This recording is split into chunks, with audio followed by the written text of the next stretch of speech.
Hozirmazlik ko'rsatmoqchi bo'lgan ikkita uyimni olishga uspet qilmasanglar, menga voqealar podpiska tashlamaganlar uchun afsuslanib qolishingiz mumkin. Nimaga bu uyni olishinglarni birinchi sababini aytaman. Ani quruvchilardan emas, qurish soat ertaga nima bo'lsa bo'ldi deb qurilgan uy emas. O'zligi uchun qurishgan, yaxshi materiallar ishlatilgan. Ikkinchidan, Sergelinskiy rayon Fayz kafeni shunda oldin kirib kelinadi.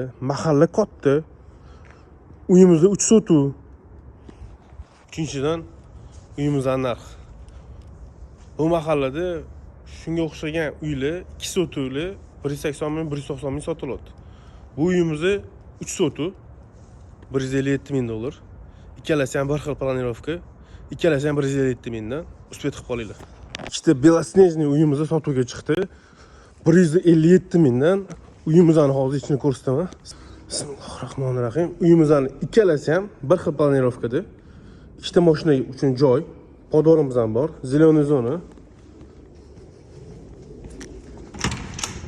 Sanuzel, bu yerda hammasini qo'yib berishar ekan.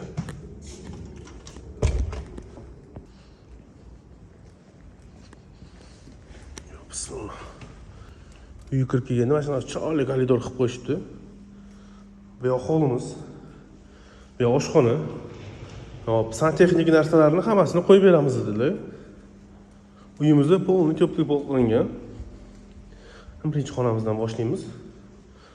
Patologlari ham katta-katta.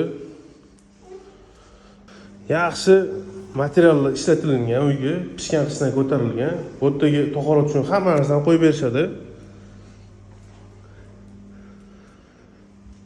Uyimizda polni pishgan qishdan ko'tarilgan. Kirib mazza qilib yashaysizlar. Yo, bitta spalni o'zini sanuzli bilan.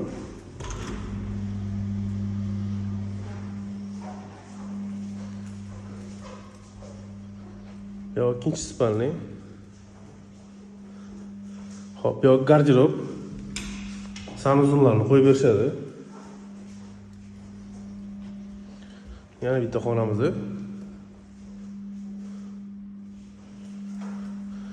Havo aylanish uchun yana joy tashlab ketilgan bemalol. Podolimiz. Masalasi bo'yicha ekspertdan yaxshi maslahatlarni o'tkazib olmaslik uchun, orzungizdagi uyni topish uchun meni kanalimga обязательно подписка tashlab, поддержка qilib turinglar.